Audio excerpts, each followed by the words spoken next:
obulamu tebulina source ndala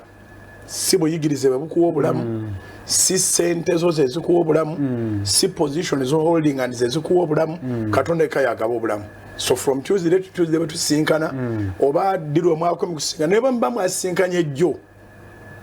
bamusinkana ku mulimu buli muntu agambe munente mukama yebazibwe etukitegeeza nti olokose naye mu ngeri endala era olokose mu kufa kwonna okubadde wakati awo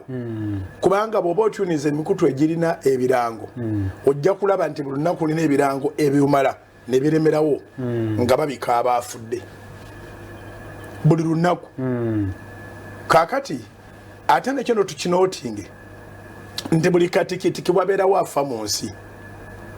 tabeera omu tubali decoration eyo buli katikitiki wabeerawo afa kituufu omu kaakati laba emyaka gy'omaze mu nsi okubanga obutikitiki obwo bwonna buyise nga tofa tolimu abo abafiiridde mu butikitiki obwo mukama si mulungi nnyo mukama yebazibwe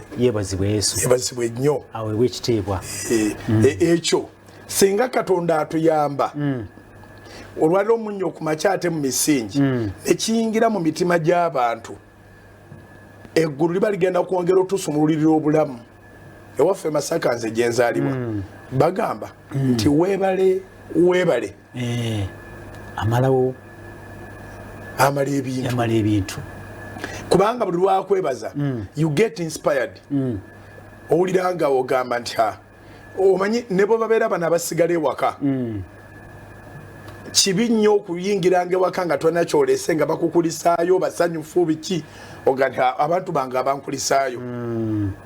omulundi oguddako bw'oba toleese era you apologize weetonda n'ogamba nja kukuleetera switi ejo so weebale amala ebintu kati in this case singa ffenna tuyiga okugamba nti mukama yebazibwe because of meeting again tuzeemu ne tusinkana kitegeeza nti mukama agenda twongeranga obulamu.